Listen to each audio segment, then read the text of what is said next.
October 15, 2025, a day that will reshape global trade as we know it. As the sun rose over Washington, D.C., few could have predicted the seismic shift about to unfold. The city, already buzzing with anticipation, braced itself for a decision that would echo far beyond the marble steps of the Supreme Court. In a landmark ruling, the United States Supreme Court struck down the sweeping tariffs imposed during the Trump administration, bringing an end to nearly a decade of aggressive trade protectionism. These tariffs, once hailed by some as a shield for American industry, had become a flashpoint in global economic debates, sparking protests, heated trade discussions, and retaliatory measures from trading partners around the world. The court's decision will ripple through every corner of American life. Consumers may soon notice price tags shifting in supermarkets and stores as imported goods become more affordable. On factory floors, workers and managers alike are left to wonder how this new era will affect their jobs and livelihoods. Meanwhile, diplomats and trade negotiators are already reaching out to allies and rivals, seeking to rebuild relationships strained by years of economic tension. For business owners, the ruling brings both relief and uncertainty. Many have struggled under the weight of unpredictable tariffs and complex customs duties, forced to navigate a maze of regulations just to keep their doors open. Now, as shipping containers move more freely through U.S. ports and freight trucks roll out of factories, companies must quickly adapt to a landscape where old rules no longer apply. The Supreme Court's decision dismantles a central pillar of recent trade policy, forcing lawmakers and officials to rethink America's role in the global economy. In the halls of government, debates rage over what comes next. Should the U.S. embrace open markets or seek new ways to protect its industries? The answers will shape the nation's economic future for years to come. Financial markets from New York to Tokyo reacted instantly, with stocks surging and currencies fluctuating as investors scrambled to assess the impact. The world's financial centers, always attuned to shifts in policy, recognize the global significance of this moment. Analysts predict that new trade flows and investment opportunities will emerge, but warn that volatility may persist as the world adjusts. Around the globe, news anchors broke the story, and crowds gathered to watch history unfold on public screens. The world is watching as the United States enters a new era of trade, one filled with both promise and uncertainty.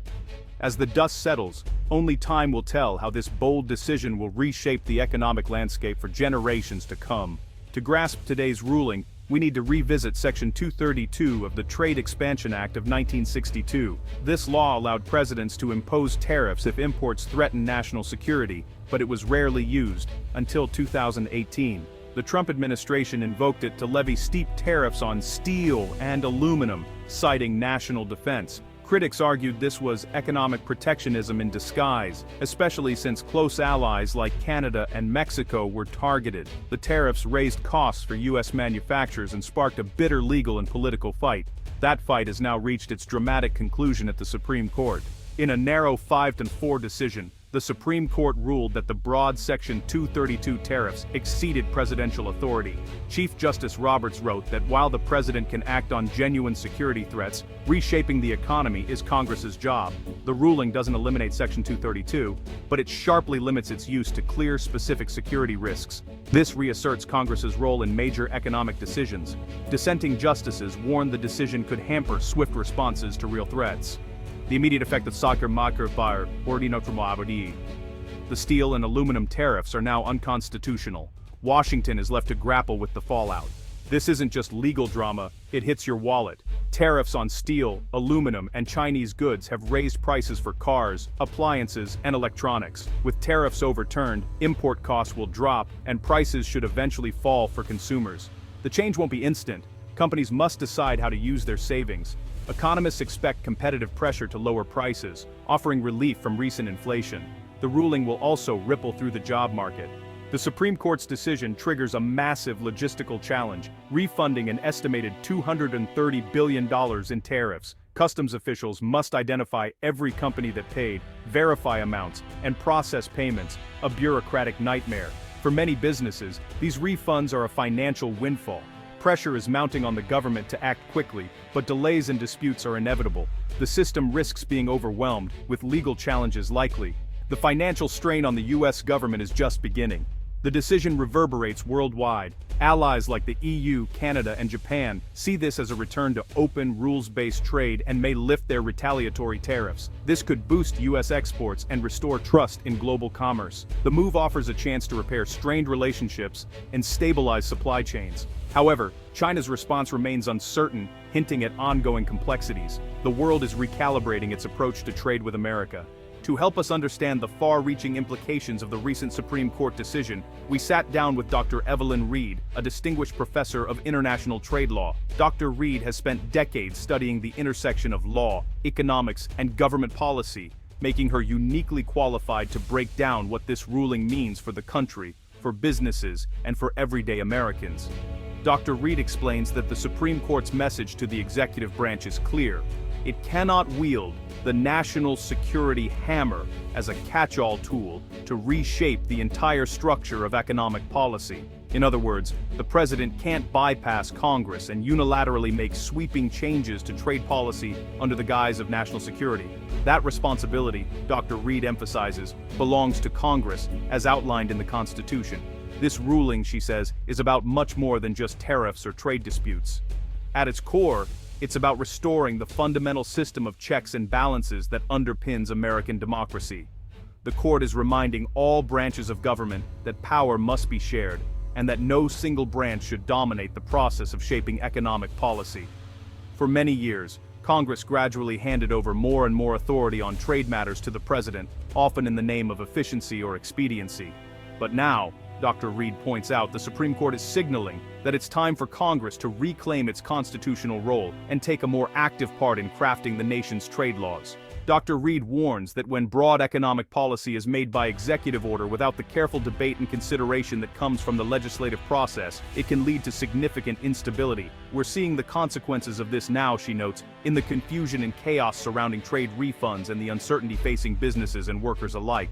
According to Dr. Reed, true stability in economic policy comes from deliberate, thoughtful legislation, crafted through open debate, negotiation, and compromise in Congress. This process may be slower, but it ensures that policies are more predictable, transparent, and better suited to the needs of the country as a whole. The impact of these decisions, Dr. Reed says, will be felt by ordinary Americans in very real ways. From the prices we pay at the grocery store, to the security of jobs in manufacturing and other industries, to the overall pace of economic change. These are not abstract legal questions, but issues that touch the lives of millions of people. Ultimately, Dr. Reed believes the message from the court is unmistakable. Congress must step up and lead on trade.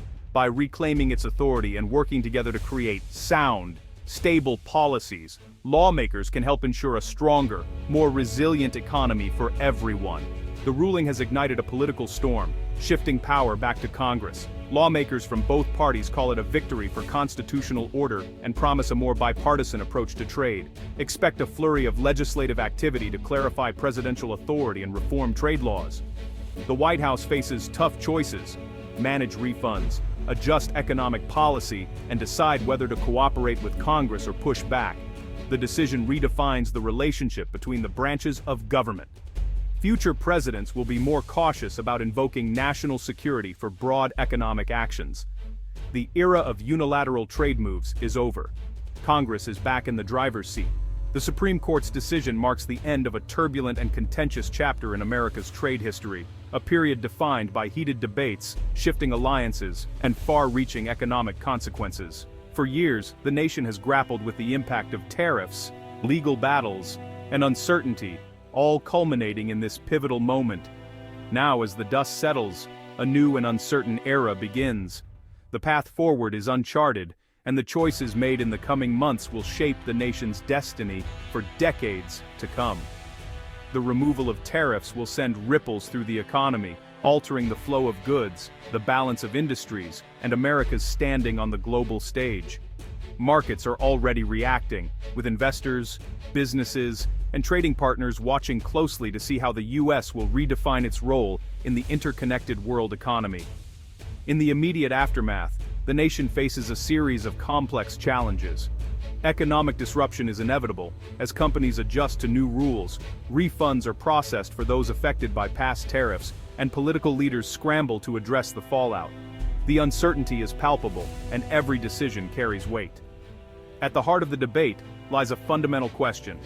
Will the United States fully embrace open trade, seeking new partnerships and opportunities, or will it retreat into new forms of protectionism, erecting barriers to shield domestic industries from global competition? The answer is far from clear. Some argue that open trade will spark innovation and growth, while others warn of the risks to American jobs and industries. The nation stands at a crossroads, with passionate voices on both sides. In the coming months, Congress will play a decisive role. The laws and policies they enact will set the course for a generation, determining whether America leads in a new era of global cooperation or turns inward to protect its own. For businesses and consumers alike, adaptation is essential.